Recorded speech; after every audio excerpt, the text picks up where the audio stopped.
Hey everyone, Kevin Kruse here. I'm the author of Great Leaders Have No Rules. And today on the show, Dov and I cover a lot of ground, including why and how rules crowd out conversation and tips for how to not just be grateful, but how to feel grateful.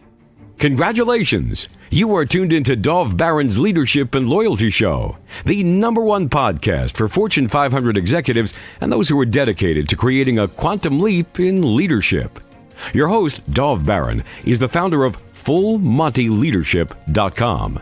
He's an executive mentor to leaders like you, a contributing writer for Entrepreneur Magazine, CEO World, and he's been featured on CNN, Fox, CBS, and many other notable sites.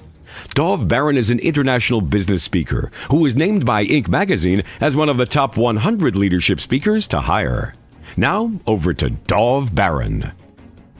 Welcome, dear friends, fans, and fellow aficionados of leadership excellence. Thank you for joining us on this episode of Dov Baron's Leadership and Loyalty Tips for Executives, part of the Full Monty interview series. I'm your host, Dov Baron, founder of Full Monty Leadership, and I'm here to assist you tapping into the one thing, your business, that changes everything.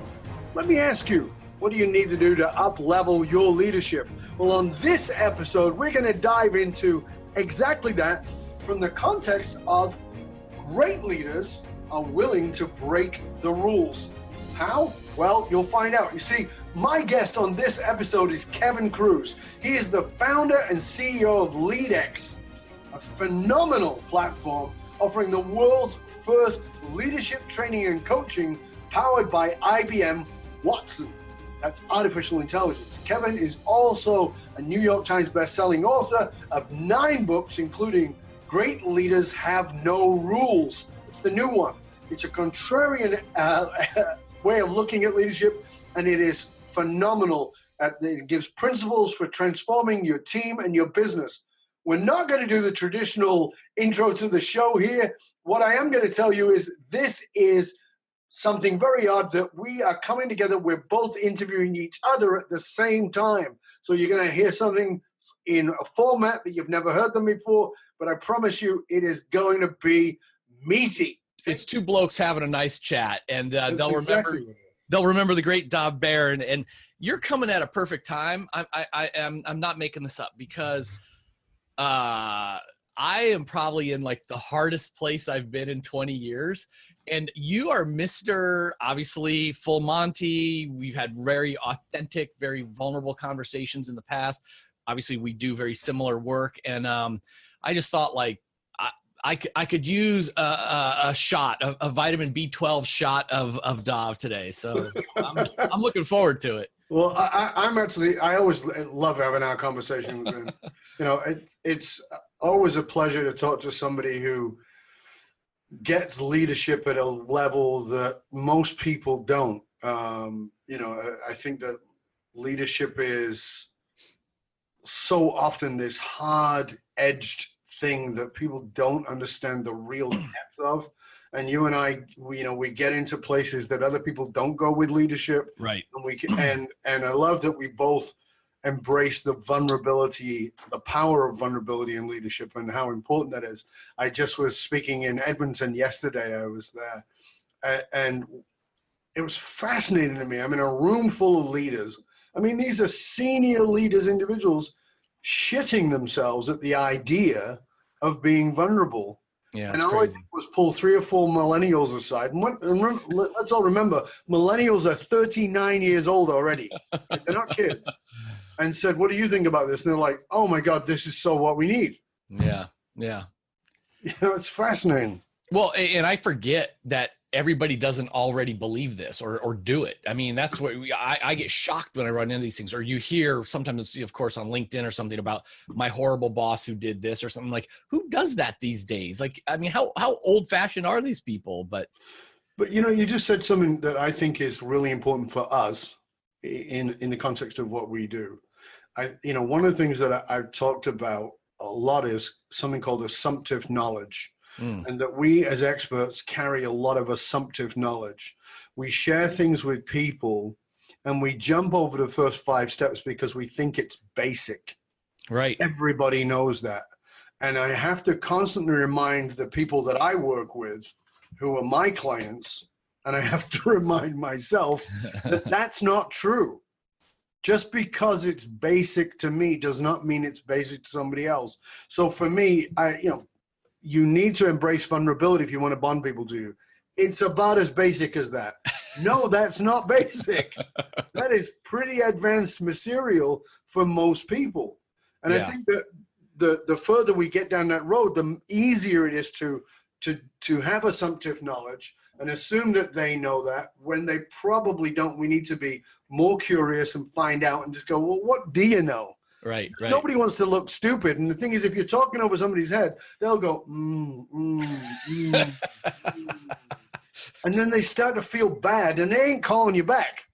Right. They're like, I'm not talking to that Dove guy anymore. He makes me feel like I'm an idiot. Okay, thank you. I like this phrase. I hadn't really paused to think about this assumptive knowledge, and certainly it applies in what we're here to talk about, leadership. But this happened to me yesterday in the area of, I'm sure, this happens to you all the time. Like anybody who's written a book, everybody's always like, oh, I want to write a book. How do you write a book? Or if you're an entrepreneur, oh, I want to start my business. How do you start? Like, it's always business, author. How do you be a speaker? All this stuff. Sure. So, Chris Ducker, another podcaster and all the rest, sent one of his like Academy members to me, through email to give some advice, which I was happy to do. And I said, okay, how can I help you? And the guy says, well, I know you write for Forbes. He says, I'd like to, write for some of the bigger online publications. And I've reached out to them a couple times and, they've rejected me. I'm just looking for advice. Now I'm thinking, first of all, it's a really bad time for me right now, very busy time, but I take like a deep breath. I'm like, okay, this guy's, he's a writer, he's a consultant and all this stuff. And he's tried, like, what am I supposed to tell him? Like, I don't know. Like, what am I supposed to tell him? So I think, okay, well, something I've learned over the years is sometimes it's not about knowledge, but it's also about like hope or inspiration or something. So I'm like, all right, well, let me just reach back out. And I said, listen, in a month I can spend more time with you, but like right now, the short version is, you gotta go to these top editors for the area that, you're interested in and show them that like your expertise matches their audience. Show them 3 articles that you've written that could have been written for them. Like the content is good and it's for exactly it. And then I said, the key is that they want to see that you can bring some traffic, that you've got some mojo. So pick your articles that have like 1,000, 5,000, 10,000 readers, and they'll see like, oh, you can bring your social media tribe can come over to our platform. So in my mind, I failed this. I'm like, what did I just tell this guy? I'm like, call the editor, tell them what you write about, show them samples, and they're going to know that you're popular. Like, wow, I wish I had something with this guy. I got nothing. He came back. He was so effusive. He was like, oh my gosh, I never thought to tell them about the traffic I could bring. I didn't think they would have any interest in that traffic. And I'm thinking, to me, my assumptive knowledge is like, who doesn't realize that the Forbes editors, like every other editor, they want to know how many eyeballs you can bring them. You want to sell your book this day to the New York publishers? They'll entertain you as you talk about your title and your fans' ideas. They want to know, how big's your platform? How many books are you going to sell for them? But I thought everybody knows that already. So I'm thinking like, oh, I just can't help this guy. And I didn't realize like what I thought was so basic, I was like ashamed to share with him. He still viewed it as very helpful. And I was like, all right, I got to remember, not everybody's been on my journey for 30 years, That's the thing, right? That's the thing with assumptive knowledge. And this is one of the ways that I think that we devalue ourselves. Because, if you had to put $1 on that, right? What was the dollar? What was it worth to him to get that knowledge?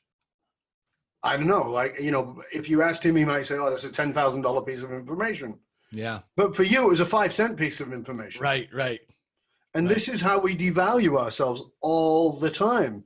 Oh yeah, well this is, you should know this. I had a meeting this morning with somebody who's doing some pretty amazing things out of New York, and I had met her 10 years ago. We're having this great conversation, and she goes, well, I'm just looking to grow my business with and now she has been at the top of her game for years. And we started talking about something, and she goes, what do you think? How can I grow this? And I go, well, the first thing you need to do is this is not tiered. And she goes, what do you mean? I said, what are the tiers of offering this? She goes, I don't know what you mean. I go, well, you're talking to me about the entry level tiers. She goes, yeah. And I said, well, what would be the next tier? And so she goes, oh my God, I've never thought about this. Right? And I'm like, isn't it basic? But, but I have to remind myself, right. Not everybody's been on my journey. You and I have been doing this for more than 30 years. There's stuff that is so basic for us. But for her, it was like, she's like, yeah, oh my God, this meeting. She goes, she's from New York. She came in for a conference. She goes, I didn't really want to come, but I came. She goes, but the reason I came was because I wanted to hang out with you a little bit. She goes, and we had 2 hours of coffee. And she's like, this was worth the trip. It's great. Isn't that great? But that's the same thing, right? I'm like, yeah, and my wife is sometimes around and she can hear these and she says, do you know how much you gave that person? And I'm like, I just helped him out a bit. She's like, oh no. And this is the thing with us, even as leaders, because assumptive knowledge works in 2 ways. It works on when we're trying to help. So, you probably already know this, but I'll tell you anyway. But it works the other way, and this is where we often fail as leaders, is that we assume they know while they're doing the job. And here's the thing that everybody needs to get. Nobody wants to look stupid. Right. So people are really bad at asking questions. And this idea of open door policy is absolute bullshit because there's a force field there. Nobody's coming forward saying, I don't know. Right? They're not doing that. Right. So you can't assume. So you have to ask, this may, and it's one of the things when we teach people to be speakers, I'll always say, take the jargon out. And they'll go, okay, and they sit there and they come back and they go, that's jargon. And they go, no, everybody knows that. No, that's jargon. Right. You just used the word consciousness. What does that mean? Well, everybody knows that. No, they don't. Yeah. You just used the word traffic. Nobody knows that. When I first heard a platform was the year 2000. I was at the BEA, Book Expo America, and I was meeting with all these editors, and they said, what's your platform? And I said, I haven't worn platform since the 70s. I didn't know. Right? Right. The word that we think is basic, if you step back, you're like, why do they call it that? Like exactly, right? Right. It's jargon, it's code. And people don't want to seem foolish and go, I'm at capacity. That was a word that I didn't even know 10 years ago. Right. Somebody said to me, I'm at capacity. I'm like, I won't look stupid, but I want to give everybody a little tip here. If you don't want to look stupid and you don't know, so here's how you actually ask the question and make yourself look smart. You ready? Right. Yeah, I'm ready. Makes your ego feel good. And it goes like this. Instead of when somebody says, I'm at capacity, that's just the example, right? Or whatever it is they say, and you're like, the hell does that mean? Your response is, instead of saying, I don't know what that means, is to say, in what way? Oh. So somebody says, I'm at capacity. In what way? They will then describe what capacity means in that context. I love that. Right? And that way you don't look like a dumbass. You look smart and you learn something. Yeah, that's great. What's your platform? Well, in what way? In what context? Well, how many followers do you have on social media? How many people can you bring to us? Oh, okay. Now we know what platform is. It's a great way around it. And it allows you to still look smart and learn something. Now, Dob, before we keep having fun, I want to straighten. Come on. So, okay. So officially, my leadership podcast is the LeadX Leadership Show. Yours is now Leadership and Loyalty, but is this a rebrand? Yeah, it's a rebrand, and it'll probably get rebranded again. Yeah. So it's same links, same feed. Oh yeah, absolutely. Same link, same feed. It's Dov Barron's Leadership and Loyalty podcast for Fortune 500 executives, because we are the #1 podcast in the world for Fortune 500 listeners. Yeah, perfect. But it's not traditional leadership. It's really thinking about leadership in different ways. So the guest, the show as we're recording right now, Jesse Eisler, we just interviewed him. But last week it was John Oates of Hall & Oates. That's we great. Talked about the music business and what is leadership in business. And, like as an example, I talked about, well, in business, we're constantly in this disruptive world. There's no more disruptive world than music. And so we talked about, well, what do you hold on to and what do you let go of? So he said, I'm in the music business, have been for 50 years. And I used to be focused on selling records. Well, if that's your job, you've got no job. So Right. he talked about letting go of that. But what do you hold on to? You hold on to what works, and you're always constantly re-examining it. He said, so we still do Rich Girl because everybody wants to hear it, but we don't do it the same way. Yeah. Right. So it's like, how do you keep people loving what it is you're doing while still giving them the taste of the deliciousness of enjoying what it was, but say, well, here's the new flavor of it. Ooh, now add something rather than, well, you're not going to play that because you're sick of it. No. He says, but we still don't try and sell records. And they're selling sold out concerts across Europe and South America and here in the US. So, it's a wonderful lesson about thinking about leadership in a way that's not traditional. Yeah. So you don't seem to me like a guy who sort of gets starstruck, but with John Hall, was it sort of like, oh, this is so cool, I'm talking to John Hall? Like, do you have that reaction? Yeah, I don't get starstruck with anybody. I never have, and I don't know why. Maybe I'm just numb. But I'm 60. So I grew up with Hall and Oates and those kinds of things, and it was pretty cool to be able to have an intimate conversation with a guy like that. The way you and I are chatting. Yeah.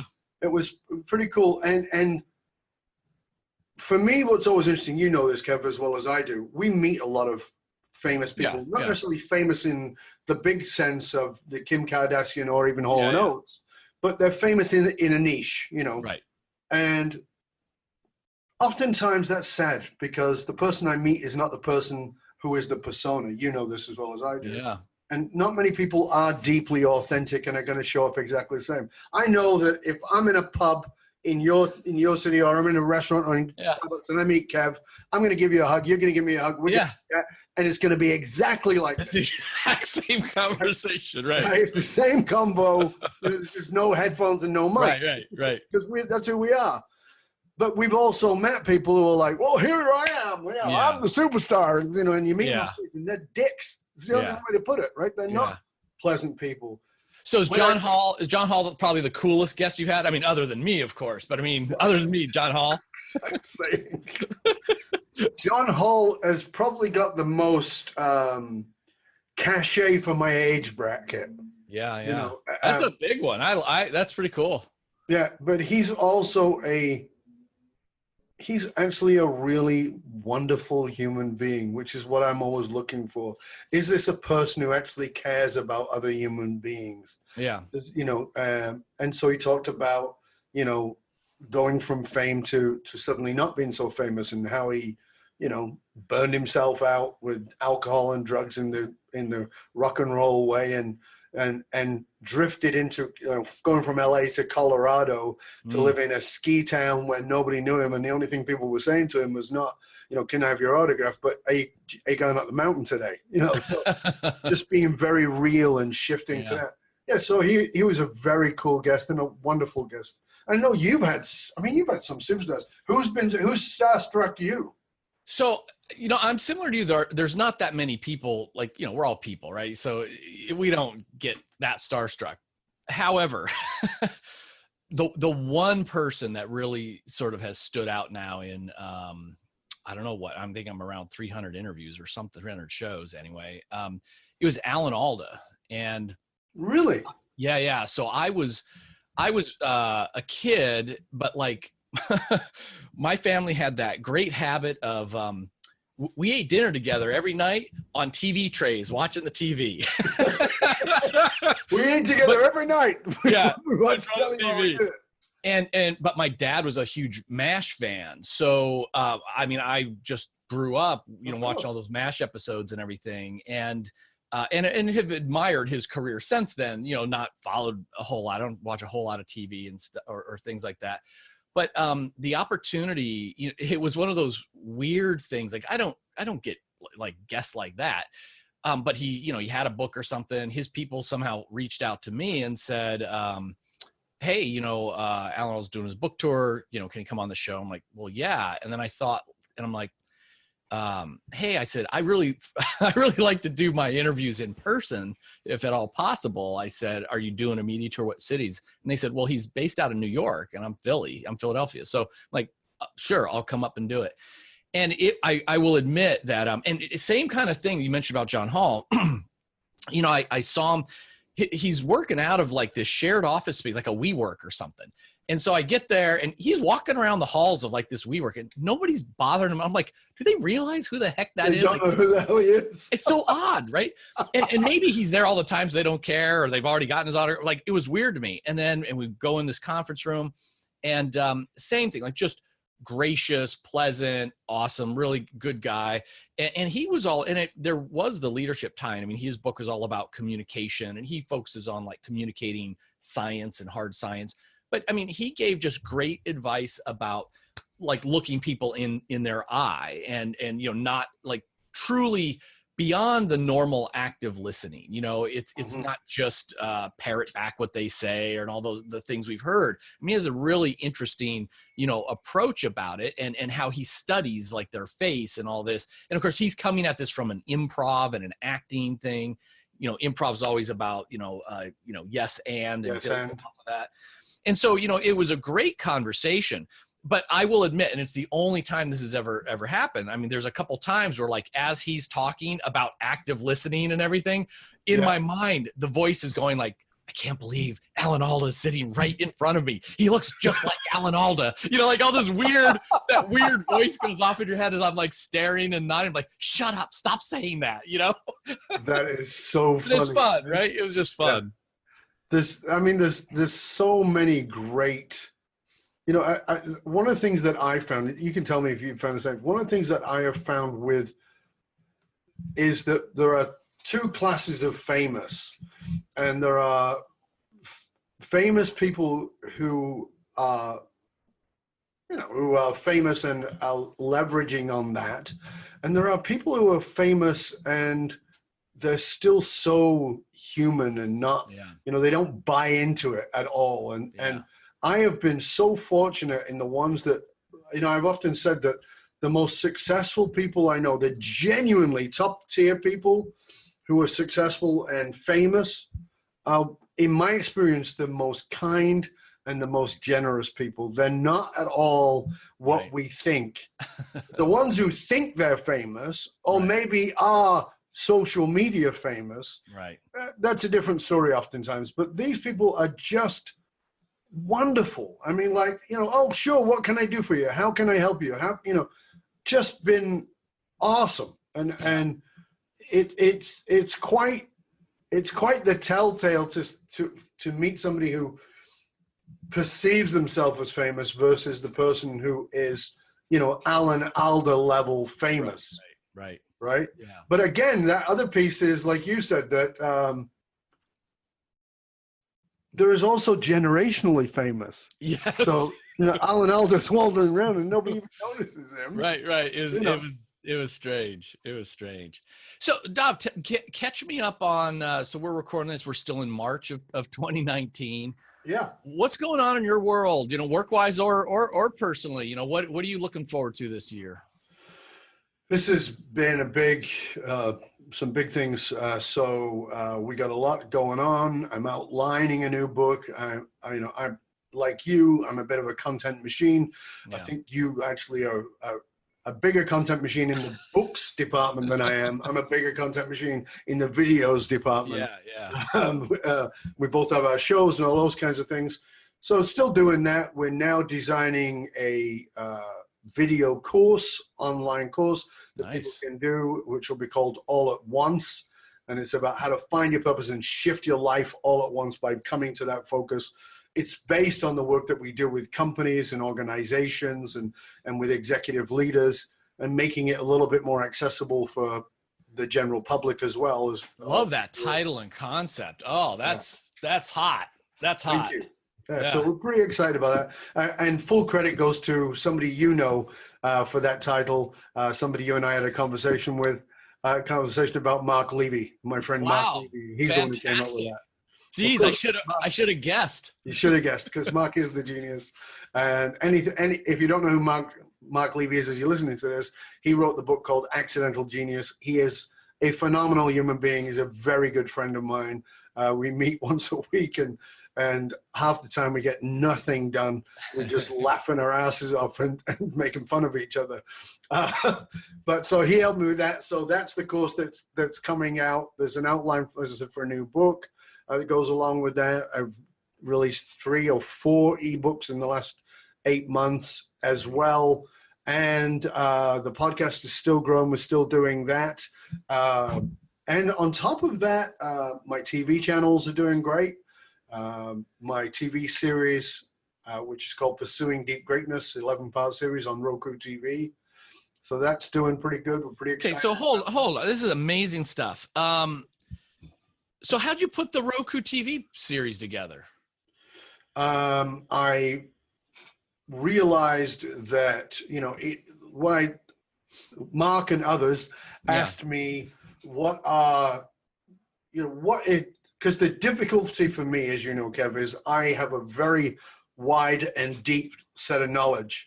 And so we're always drilling in, well, what do people really want to know from you? What do people really want to know from you?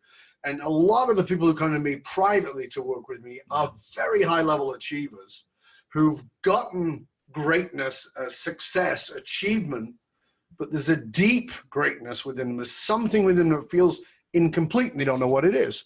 So that was what the thing was about. It was like, how do you get access to that soulful part of yourself? Mm-hmm.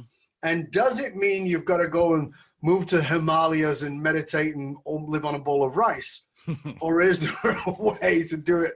And what we found is in our work is that by tapping into the work that we do, which is pretty intense, people become way more fulfilled.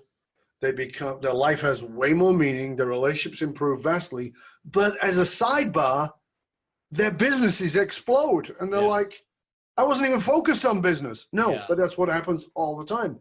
So that was what we did. Okay, so what are the pieces of that allow you access to that deep greatness? So that's how we developed the series.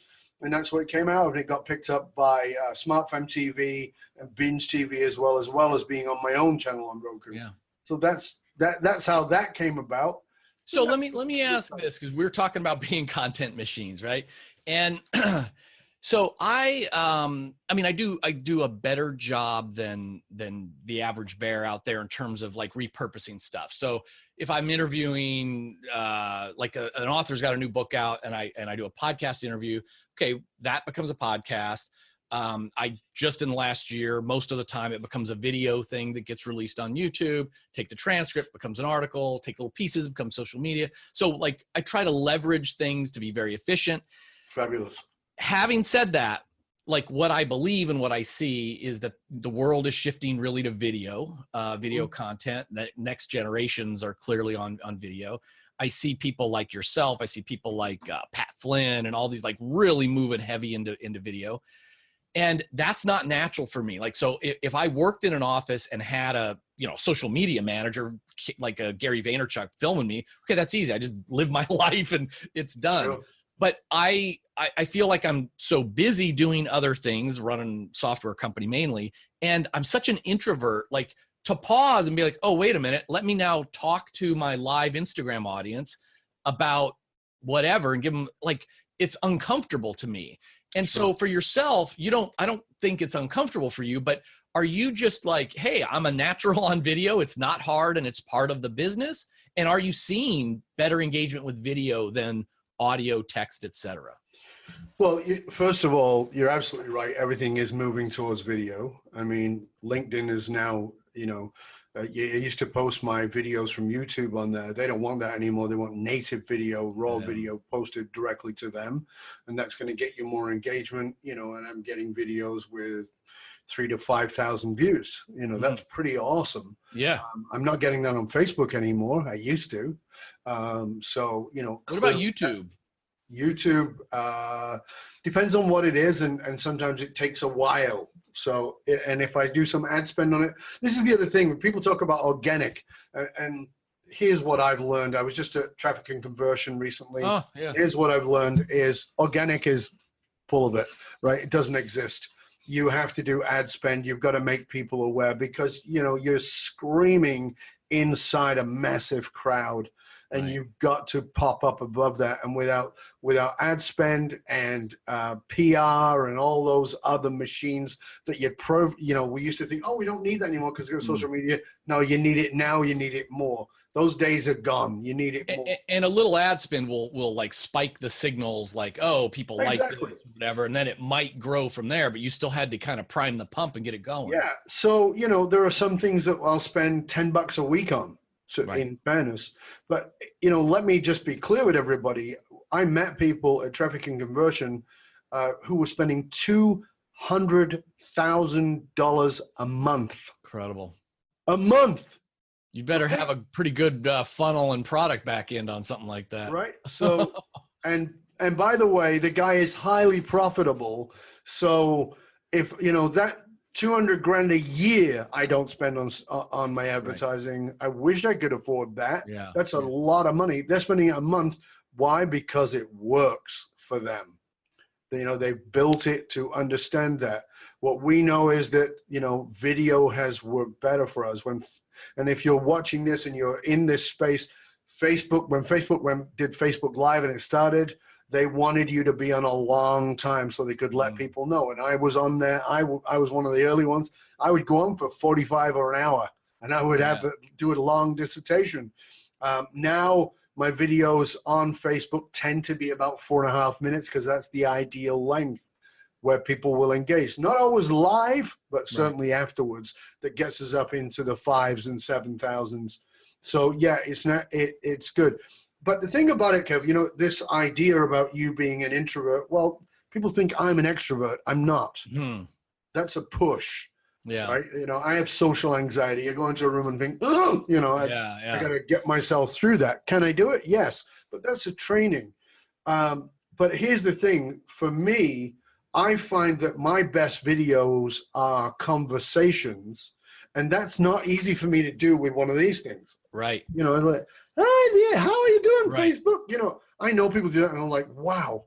And my people who see me do it think it is natural, but it's not. Yeah. So the ideal thing to do, again, as you said, having somebody follow you. I've got a client of mine here. He actually has a full-time video guy, and he's doing the Gary Vee thing, and he catches great things.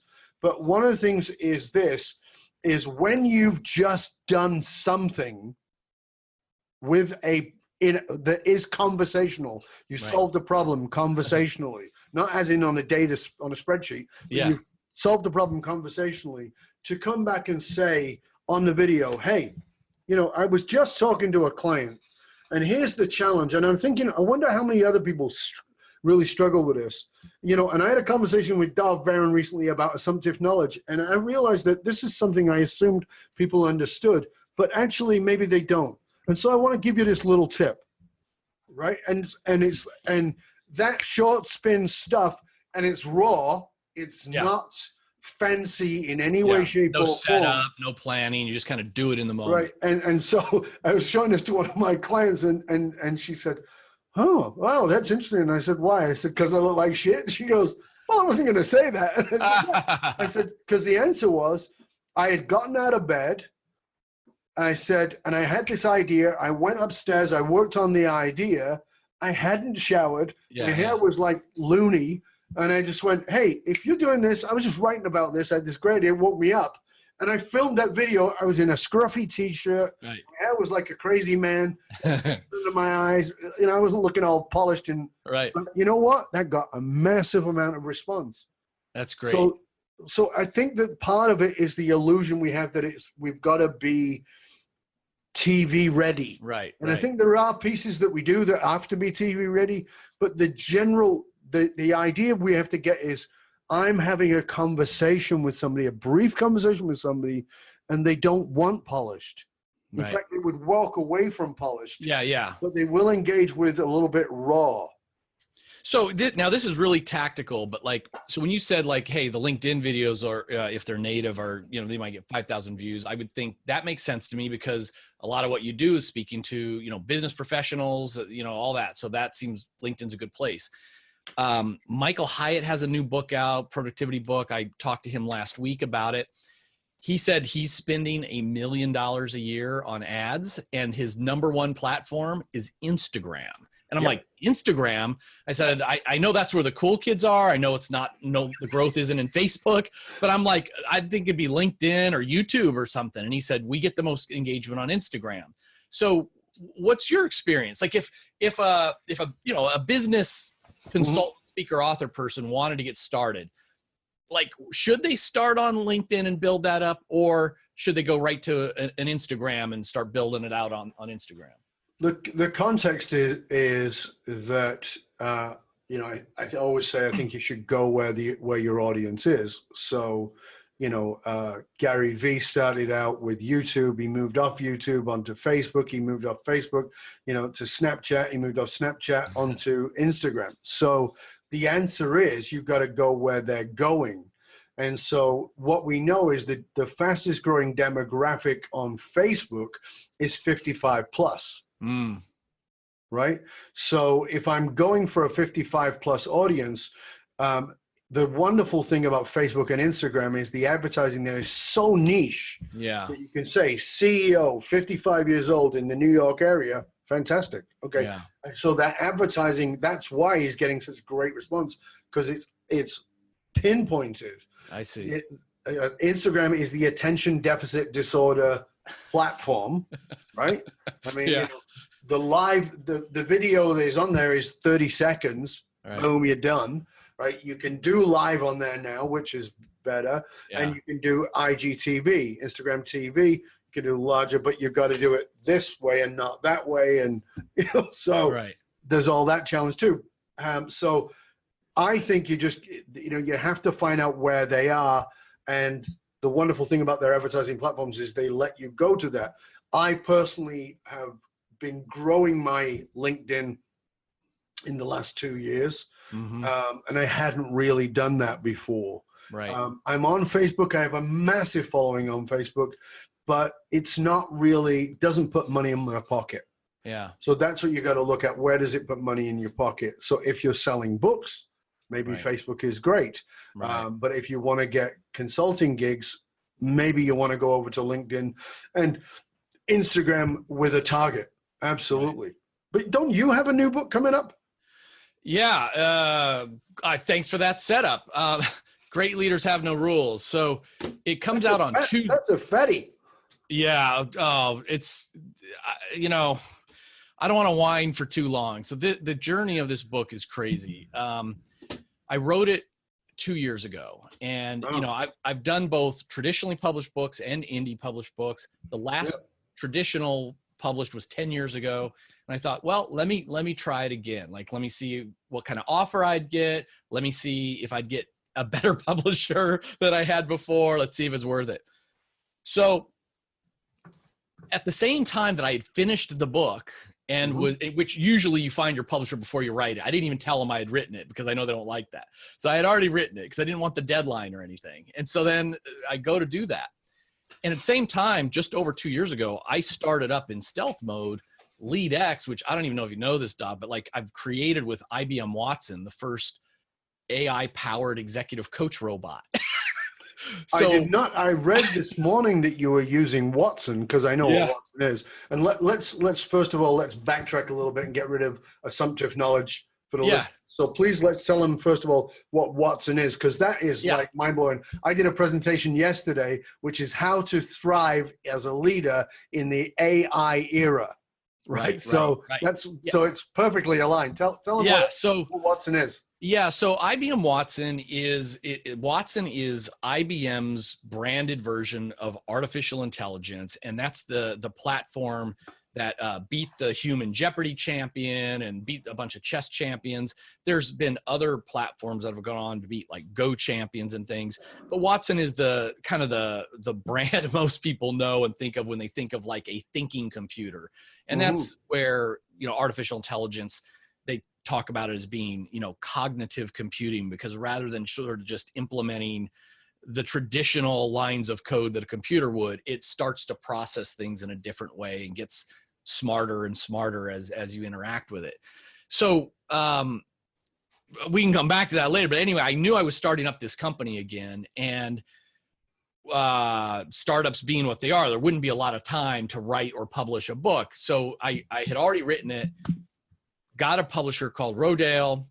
And the first thing that happens is they give me the contract, and then I meet with the editor. And of course he says, well, we love your book, except for, and you need to write about this. You need to write about that. And I want you to include sports stuff. And I want you to do this. And it needs to appeal to parents and moms and health and blah, blah, blah. I'm like, all right, fine. So now it's got like a massive rewrite that I hadn't planned on. Okay. I rewrite it. I submit it. And it's like crickets, like nothing's happening. I'm like, what is going on?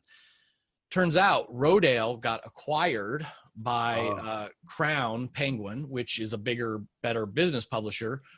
But I get this brand new editor, calls me out of the blue and says, hey, I'm your new editor. You know, we just got acquired. I got assigned you, like, what's going on? She didn't have the revised manuscript. She didn't even have the proposal. She didn't have the notes. I'm like, oh, this is great. So she's like, we've got a new pub date for you. And it was a year later than the original pub date. So the first lesson, as you know, if you're an indie publisher, you could write a book this month and publish it the next month. I mean, it's out. So I had already written it for a year. Then it was going to be a year. Then she added a year, which pushed the pub date to now. And while I'm like, we came out of stealth mode on the startup in November, I'm full-time selling and trying to manage cash flow and blah, blah, blah. And then the traditional publisher thing continues to, it's not just like, most authors will say, like, they'll complain about the normal stuff. Well, they didn't really do any marketing, you know, they didn't really do any help. Well, all that's true, but it's worse. They hurt marketing. They hurt chances of success. You know, they picked the worst title with their gut instead of the best title that I had data on. They delay everything. Like they're basically blockers. They're author blockers. And so this whole thing has been painful. And then I can't blame them for this. So Dov, and then I'll get off this whiny white guy thing, right? Doesn't play well. So finally, you know, it's like all this stuff. I'm busier than anything. This is literally the biggest book launch in a decade that I've had. Like lots of money on it, lots of time and everything. It's going to be in the airport bookstores. I'm on this media tour, all this stuff. And so 10 days ago, right as I now am behind schedule, I'm doing 4 to 6 interviews a day, and I need to ship out 200 review copies of the book to people like yourself, who I'm getting ready to talk to book reviewers. It's like 250 books need to get mailed out. My assistant resigns with no notice. One line text me. Can you believe this? So already I was like I've been on 4 hours sleep for like a month, right? 7 days a week. Like I'm Mr. like productivity and balance, and like, oh no, not in the last month. And then she like text message resigns, and I'm like, oh. Text message resigns. Text message. You know how you hear like people break up with their lovers like in a text message? Yeah. She broke up with me in a text message. Oh my God. So all of a sudden, this is a comedy of errors. It's a comedy of errors. So it was already bad. And then for the last week, it's like, okay, I've got 200 books stacked up in my kitchen that need to get signed, shipped. I've been at the post office myself. I have another assistant. She's got a bad family situation, so she's out of town. I would put my kids to work, but they're off at college. If it was the summer, it wouldn't be a problem. So that's what I'm saying. Like, I am so stressed, so whatever. The launch, I'm wasting so much time and money because of what just happened. But anyway, yes, new book coming out. Great Leaders Have No Rules. It will do fine. It will be fine. And these are good quality problems to have, you know, but it's rough. Can we go there for a minute? Is it okay? Sure, please. Yeah. I want to go there for a minute, and I'll tell you why. All right. Because, you know, white guy problems, first world problems, we got all that. Okay, true. But at the same time, they're still real. They're real to me, yeah. We can downplay them. We can talk about, you know, nobody's going to die. And that's all true. And let's not take that away. Of course, that's all true. But at the same time, these are real problems. You know, I call them joy stealers. That's what I call them. Right? I did a delivery, a presentation yesterday. It was the first time I delivered that presentation. I was awesome. The audience, not so much, right. But I was awesome. It took me about 20 minutes to get them involved, and then they went along. But, you know, at the end of it, I went, first time delivering this, I rocked it. I took very cold people who did not want to be in that room and turned them around, and I was joyous. I didn't let anybody in the room steal my joy. Yes. But I stole my own. How? I left my laptop at the airport. With my presentation, brand new laptop, all that stuff. I get on the plane. I'm feeling joyous about what I've just done.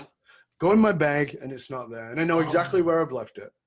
And my joy gets sucked away. Right. And it takes commitment to bring the joy back. And I think that this is what, when we talk about first world or white guy problems, is how do you, I want to know from you, what do you do to try and bring it back? Because how many authors are out there going, oh my God, I'm just trying to get a book deal. Yeah, right. You know, they would bang down your door to give you a book deal. Right. How many authors out there wish they had 200 people to send review copies to? Who wish they could get on the shows that, people are begging you to come on. How do you balance that piece for yourself with the context of the joy stealing, which is stress, is cortisol, and the balance on the other side, which is, this is pretty awesome. How do you do it? Well, I mean, you help by reframing and looking at the positive. And when I'm at my best, like I'm usually, my emotional state isn't usually exuberance or joy. Like my natural state, if anything, I think is on the low side. Having said that, my level, at least in the last 10 years, of like contentness and peace and satisfaction is very high. And what's helped that is like a consistency with like my morning rituals. So for myself, it's reflecting and reciting like my personal mission and purpose. Then I immediately do a gratitude practice. So I every morning I try to think about and really not just list 3 things that I'm grateful for, but like try to make it different and to feel, that gratitude. Yes.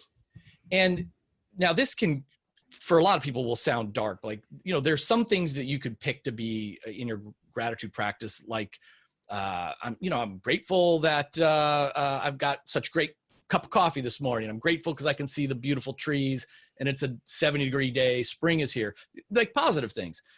I do, for whatever reason, like the Stoic philosophers would talk about, I call it like doomifying, like focusing on how bad things can be. And again, like, I don't want to bring the listeners down, but like, again, we've lived life, Dov, and you and I have talked even off the air. Like we've lost friends, we've lost friends, and we have friends who are survivors of cancer, and we have adult friends who have children with severe challenges that they're, so often in my quote unquote gratitude practice, like if I'm really feeling sorry for myself, having a pity party, I'll do the Stoic thing and be like, okay, you know what I'm grateful for? I'm grateful that I've got my limbs. I still have 2 legs and 2 arms because, just yesterday I passed someone on the sidewalk who doesn't. I'm grateful that I can see. I'm grateful that I've had 3 kids and they're all still freaking alive. I mean, I'm grateful I'm not in a refugee camp in Syria or something, right? I mean, there is so much effing awfulness out there that, again, to just sort of say, you know what, like, I'm the luckiest, and I do believe I'm the luckiest motherfucker on the planet, Sure. But it takes that mindfulness to pause and reflect on that. And for me, like until this month, I had a pretty good streak going. And what happens, we're all human, we're all animals. Like in the busiest, quote unquote worst moments, then you wake up out of bed and it's like, okay, I've got 100 books to sign and ship out today. Giddy up. And you jump past the gratitude practice. You jump back. Like if I'm really stressed out in the middle of the day, I'll go to box breathing, a 4 count. Inhale for 4, hold for 4, exhale for 4, hold for 4, and then repeat. So I can do those things to bring myself back on that. And I've been trying the last few days. But the other thing I will add that just triggered, one of my core beliefs is that the number one variable to success in almost anything is environment. And part of environment for your mind is your body. It's your body's the environment of your mind. And so the other thing is when I get dark, when I start to slip, it's because I haven't been sleeping 7-8 hours a night. It means I'm not drinking enough water through the day. It means I'm eating high carb comfort foods for pain relief rather than vegetables and a more balanced, slow or low carb diet that's going to make me feel more energized and even. And so I think that's the thing. And this is awesome that you asked me this question, because it's helping to remind myself in my darkest times what I need to get back to, because we all, in our hardest times, it's easy to make the pain go away with, the second, third, or fourth bourbon, or the third, fourth, or fifth slice of pizza, or whatever our vice is, right? Or all of those. And you really need to kind of break your pattern and say, okay, wait a minute. I am so grateful that I've got a book deal, and I am proud of the book, best book I've ever written. If it helps one person, then it is an awesome thing that has happened. And it's a bummer, all these other things that are going on, they're a bummer, but let me recenter, realize, well, we're on a marathon, not a sprint. This won't be my last book. I hope this isn't my last year, knock on wood, and kind of go from there, I guess. I think there's some really great insights there for everybody. Because I feel like this idea, like I do gratitude ritual too, but I feel like that's stuff that's thrown around and people don't get it. And I remember when I was going through my dark times that you and I have talked about before, like realizing that I need to do gratitude and doing it and going, yeah, I might as well be, excuse my language, but pissing in the wind. I mean, this is like, it doesn't have any content for me. And I was just doing it by route until I got to, what can I feel grateful for? Not what can I be grateful for, but what can I feel grateful for? And that was the distinction. And because it was like, I got nothing to be grateful for because I'm so pissed, or, smashed to pieces or whatever it is. But what can I feel grateful for? And sometimes it is that first sip of coffee. Right. That's because it is tactile. Right. I can go, I can feel good. Like, Jesus, I pass a guy who's drinking a cold cup of coffee that somebody left on the side because he's homeless, and I can have my coffee that I made my way. I can feel that. I can feel my feet on the floor when I got out of bed. And there are people, like you said, who have no limbs who never do that. That's right. And that's the key for me is to feel. So my wife and I have a ritual we do every night. It's a whole ritual piece. My wife's like, God, we have to do it tonight. I was a little tired. Yeah, we're going to do it. And I'm tired too. But the whole thing about it is it has to involve all of our body. So we have to move, we do it. And my wife will sometimes laugh at me because I'm doing all kinds of crazy movements. But the idea of it is that your body moves, and when it moves, it translates to emotion, and emotion will change your brain. And so then the words I'm saying have feeling to them. How can I right now in this very moment more fully, completely, totally, and absolutely own, claim, and embody that this is me in my natural state of joy, gratitude, love, and flow? Now, I'm not feeling that way before I start, but I tell you what, when I start doing that with that emotional language and I start acting it out, I feel different now than I did 4 seconds ago. Yeah. I was going to say that the motion is the core of emotion, and to get the body doing that is key. And I need to move more because, and this is just general good tips. I mean, we're all become like at the desk, right? Doing this thing. So hard, man. Meanwhile, internally, your soul just dies a little bit. Exactly. It's on the slow death. Yeah. Your book is about nonconformist leadership. Yeah. I really, I hope we got enough time here because I want to find out some of those, because to me, those are the nuggets. Like because I think that there's so much about leadership that people think it has to be this, and it has to be that, and I think that that's absolute horse crap. Well, you said something early. You said something early in our conversation that I thought you were purposely kind of leading into the book, where you said the open door policy is BS because people don't want to go. So that's my first chapter, My first chapter is called Close Your Open Door Policy. And so again, great minds think alike, right? Right. And I mean, that's an example where so many people are told, you know, about the open door policy and the goals are worthy and all the rest. But to your point, first of all, about half the people out there, you know, they don't have whatever it is, the courage, the confidence, whatever, to go through the door. So that the open door policy is a passive way to lead, saying, well, my door's open. It's their fault if they're not coming in and communicating with me.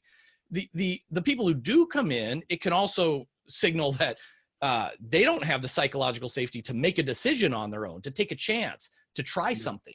So, you know, I'm not saying close the door completely, but it's like, okay, have more active ways to have communication, whether that's weekly one-on-ones, the anonymous survey. You can still have your office, quote unquote, office hours, so that maybe your open door policy is, you know, 1 hour a day or 1 day a week, whatever it is, because there is that practical part of when everybody's constantly got a minute, you know, we get nothing done. We don't get any deep work done, any focused work done. So, I mean, that was funny that you had brought that up, because that's the first chapter. And the only other one I'll just bring up is the chapter that the title refers to, Great Leaders Have No Rules. It was 20 years ago. I had sold my company, you know, into this bigger company. I was going to be vice president, report to the CEO. He gave me that big speech. Oh, we're just partners. I'm not your boss. We'll build this company together. And Dov, I was about there for about 1 month, and I get my first like expense check, and it was short by about $4. Not a lot of money, but I'm like, I must have filled out the form wrong or something. And so I said to the CFO, like, hey, what's up? Did I do something wrong? He says, oh no. He says, we deducted your Post-it notes. We don't reimburse for Post-it notes. I said, why? He says, it's a wasteful expense. So I bumped into my first rule, and all of a sudden, not being allowed to buy my $4 Post-it notes, how much did I feel like a partner in the company? How much did I feel like an equal? And the story just illustrates that rules, you know, they might start with the best of intentions. In this case, I guess, cost control, et cetera. But every time we bump into a rule, it takes away the opportunity for us to make a choice, a decision, and it becomes your company, not my company. And so while we're trying to protect against the 1% of knuckleheads that might do something stupid, the 99% are becoming disengaged. Rules crowd out conversation. And a better way, people really fight me on this, because I even say, like, I've got teenagers, and I say, like, parents shouldn't even have curfews for their kids. That's a rule. Better is have a conversation about it. What are your standards? What are your values? What are the guardrails? And if someone screws up, if someone's a knucklehead, that's called a coaching conversation. That's called an effective feedback moment. And if they keep doing it, it's called get them out of your company. Exactly. So look, if there's a law or something, I guess you have to have a rule. But that was really eye-opening for me back in the day, and it kind of sat with me and became the core of like all these things, stupid things that big companies do that we really got to ignore or do the reverse of. Like, let's close our open door policy and work harder at you know, proactive communication. I loved, I mean, when I saw that, I loved it. It was so appealing to me. Very recently, I did a video, and it said why you should throw out all the rules. Oh, that's great. Right. And the reason, and I talked about why, and it was like why everybody will always break your rules. First of all, it is human nature. Right. The children learn to break rules. That's how they explore the world. And what rules do is rules are black holes for joy. That's a Dove quote. Rules are black holes for joy. They suck the joy out of everything we do. They rob us of so much that's so valuable. And what we need instead is boundaries. But people don't understand the distinction between a boundary and a rule, right? So my boundaries have consequences. I'm clear about my boundaries because here's the deal. Rules are about you, what you're not allowed to do. Boundaries are about me. Yeah. This is how I live. So the boundaries I have with my wife are exactly the certain boundaries I have with my wife that I have with Kevin Kruse, that I have with my clients, that I have with my friends. Those are the same boundaries. Yeah. Right. So rules are, so I'll give the best example I've got. The rule is there's no smoking. Right. Okay. That's the rule. My boundary is there's no smoking. You can smoke up to yin yang. You can smoke out of area or fish you've got. You just can't do it around me because it creates an allergic reaction with me that makes me want to vomit. Right. It makes my eyes burn and my skin crawl, and I just dislike it immensely. But I have no problem. You want to shoot heroin? Go for your life. Right. None of my business. Right. I don't get to control your life. But if you want to come around my house and sit on the couch and shoot up, we're going to have an issue with that. That's right. I have boundaries for me, and I don't want rules for you. Because what I know is the happiest people in the world do not make rules for other people. Yeah. That's it. That's right. That's right. So, I'd done a video on that recently, and it's so aligned with what you're saying. And I think that as leaders, we actually think we have to make rules. Right.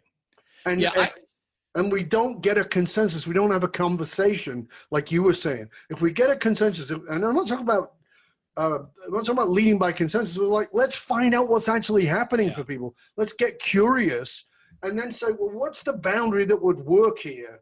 Right. Because this is never going to be okay in our organization. If you want to treat a customer poorly, that's great. You just can't do it here. Yeah. It's funny, the second part to that story, I went to the CEO to say, like, this is ridiculous. And to his credit, he immediately said, Kevin, he said, okay, that's no longer a rule. People can buy Post-it notes and all that. I didn't know it was bumming people out. He says, but let me explain. He says, I don't care about Post-it notes. He said, one of our values is profitability. And that's usually not a value of a company, but his was. He said, look, it's not our mission, but it's like the air we breathe. We need to be profitable to go on. So he says, that was our value. And he said, I would walk around and see people with their Post-it notes. They'd be doodling on them. They'd take phone messages. He says, you know what I use for that? And he grabbed some scrap paper off the printer that he had torn, into squares. And he says, that's what I use. And he says, it doesn't cost any money. So he said that the Post-it notes was a symbol of frugality, a reminder of our values. Now, here's the thing. He overturned the rule. I stayed there 5 years, longer than my non-compete thing and all that. I never again bought and tried to get reimbursed Post-it notes, even though he overturned the rule, because now he had a conversation with me. I realized it was a conversation about values. It was a conversation about the culture and the symbolism. And look, I wanted to be a partner. I wanted to be a team player. I got it then. I'm like, oh, okay, I get it. I don't want to be the guy doodling on the Post-it note when the culture doesn't support that. So it became my choice not to buy Post-it notes, and that's the interesting thing. If someone had taken, when there's rules, it's easier to just walk around and enforce rules than to be a leader. It's way easier. Oh, you're dressed inappropriately. Here's the rule that says that, or whatever it is. It's harder to say, hey, Kevin, it's your first month here. Let's talk about our values and let's talk about what they mean to me, what they might mean to you. Let me talk to you about some history around this stuff. And then you went and bought Post-it notes. Let me have a conversation. No problem. We're going to reimburse them. You can buy Post-it notes. Just want to let you know, here's what other people might think when they see you scribbling on Post-it notes. It's easier to have a black and white rule that you're then like the rule police. It's harder to be a leader and to teach your team and to coach your team around the values. But anyway. But that's the point you just made that I think that everybody misses, is that boundaries are a statement of, here's my values. Yeah. The rules are not, there's no conversation. There's no, right. You don't know where they're coming from. Right? This is like, the speed limit is 50 miles an hour. Why? See, I think the most important question any leader can learn is why. This is our guideline. Okay, why? Well, because because here's the thing. If we don't buy Post-it notes and I'm having a conversation, I go, okay, that's a bullshit rule. Right. But if you say to me, let me explain to you why it matters to us.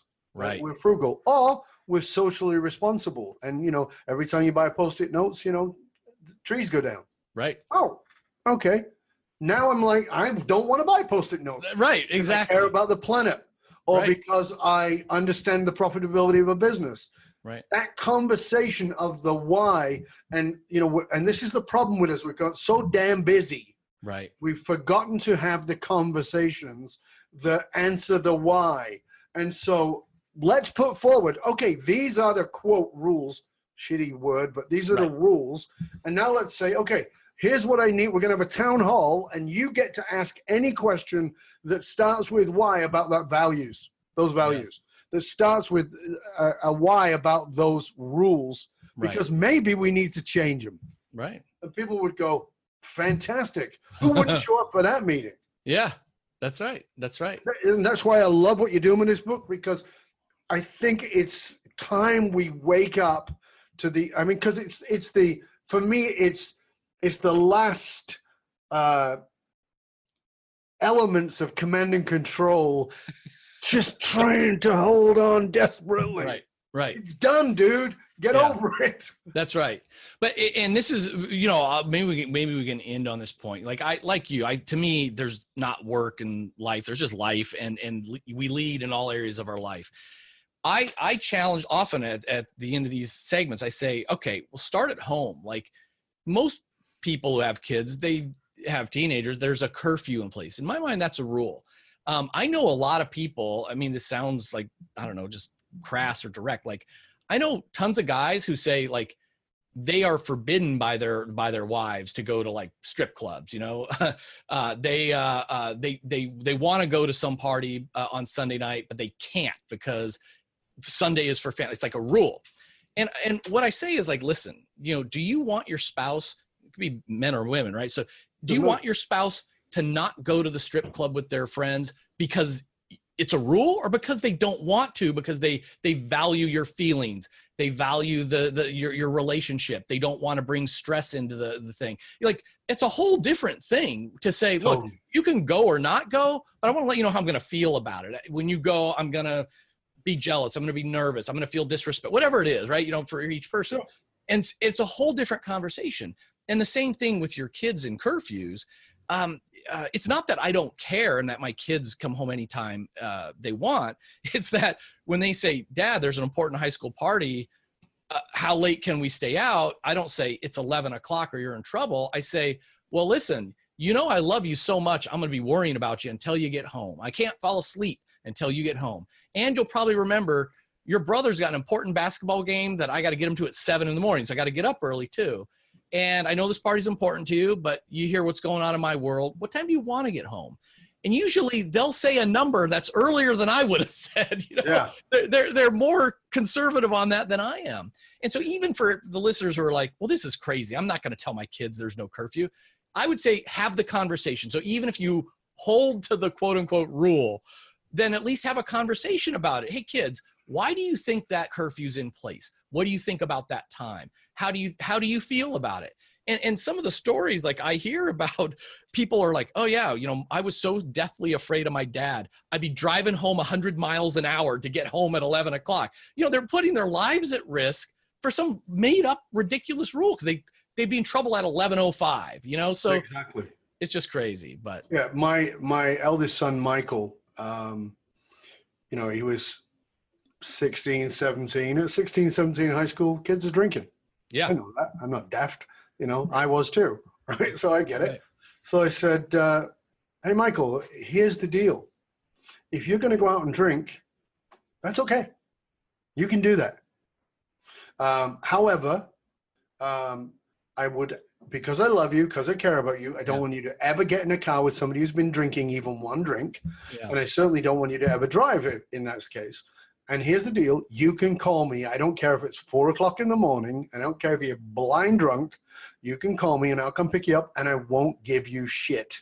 I've had the same conversation. I promise you I won't give you shit. We will talk about it tomorrow. Yeah. But I won't give you shit even tomorrow. We'll just talk about it. And he's like, okay, guess what? Michael never touched a drink until he was 20. Didn't want to. His drunk friends got on his nerves. They annoyed him. Right? They annoyed him because he had complete freedom to do it. I said, Michael, you can do any drug you want. I'm okay with that. I know that your friends' parents are going to say different things, but I'm going to tell you, you can do any drug you want. Yeah. What I just want to know is what drug you're going to do and where you are. Yeah. I said, because here's the deal. I've done drugs. Yeah. I know the impact of them, and I just want to make sure you're safe. But if you want to do it, that's okay. And even if you want to do it at home, it's okay. I just want you to be safe. That's it. Yeah. Guess what? Michael never did any drugs. Yeah. His mates were all drunk and hanging out. They were doing lots of different drugs. He never touched them because it is our nature to break rules. That's right. And if we set up rules as taboos, the human condition is I need to break the taboo. That's right. Remove the taboo. People are like, okay, when people go, well, that's ridiculous. That's not leadership. Well, I don't know. Your kid is in the drunk tank. Right. My kid was home at 11. Yeah. What's your deal? I don't know. Maybe you just got lucky. Yeah, that must be what it was. Yeah, no, and you simplified it. I liked it. It's like, it's the conversation. Is really the key. You know, rules crowd out. It's just, there's no ability to ask why or exceptions or whatever it is. So, well, you know, you and I are the age group that was, why? Because I said so. Yeah, that's right. Which is, and if you're leading from why because I said so, you are a dinosaur. Yeah, dying out. I had two older sisters, so they got it worse than me. But like, so I was younger. They'd be, 16, and 10 p.m. curfew from my dad, and I would see he would start to get animated as it's 9:55, 9:50.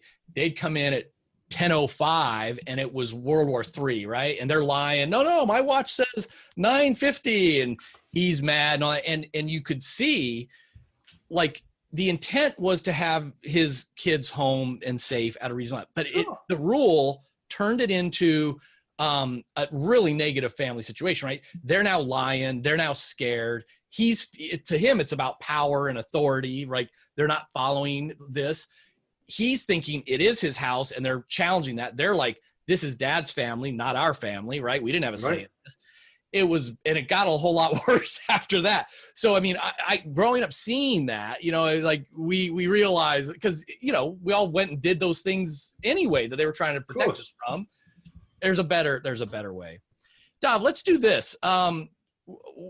We have so much fun. Like, in 3 months, we got to do this again, whether we have things to promote or not, just to come up with some good content. And I feel better. I knew I would, spending time with you. Thank you. I'm glad. I loved having a conversation.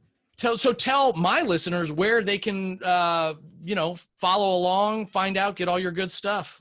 Thank you. Appreciate that. You can find out more about me at fullmontyleadership.com. There you'll get access to my blog, which is under icons. And by the way, you can even vote for Kevin as an icon of leadership, because we actually have icons, a vote on there. So fullmontyleadership.com, you can go to fullmontyleadership.com/consulting or speaking regarding bringing me in. You can find out about my podcast on there. You can find out about the blog. You can find out about my YouTube channel. I'm, of course, on LinkedIn, Twitter, everywhere, Instagram. You can DOVBARON. And the other thing I say to people think I'm nuts for doing it, but here's the thing. If you want to write to me, my personal email is dov@dovbaron.com, dov@dovbaron.com, because one of the things I truly, deeply believe is podcasts, even in the video format, are not supposed to be passive. Right. You are supposed to do something with it. So write to me and tell me, and CC Kevin too, and tell us what you got out of this and what you're going to do with it. And by the way, also go and subscribe to Kev's awesome podcast. I'm honored to be on it. Go subscribe to it, rate and review it. That matters. It lets us know that this was impactful to you. So please go do that. Like I said, write to me, tell me about it. I'm happy to answer all of your questions. I'm on this planet to serve. Now your turn, Kev. You tell our listeners where they can find out more about you, your shows, and all the fabulous resources you've got. Yeah, no, that's great. The book, again, is Great Leaders Have No Rules, available online, bookstores, everywhere. There's a bunch of pretty good bonuses. I know that's getting to be a cliche with book launches, but if you go to norulesleadership.com, you buy one copy of the book, and you'll get my other digital books. You get 90 days free access to this LeadX platform, etc. That, if you want to talk to IBM Watson AI, have a little coaching conversation, you can get a free trial at leadx.org. And Dov, like you, I'm falling behind, but I try to respond to everybody that emails. So I'm just at kevin@kevinkruse.com as my personal email address. And hopefully people are going to be entertained by this crazy format. Well, that's it. It's definitely never done a dual podcast like this. This is awesome, man. And I agree with you. I think we should make this a regular thing once a quarter. And we don't need to be promoting anything. We're just like, we can philosophize and save the world. That's right. That's right. Or at least save each other. Yeah, potentially that's a heck of a lot more likely. I mean. Dov, thanks. Thank you, sir. It was an honor and a pleasure.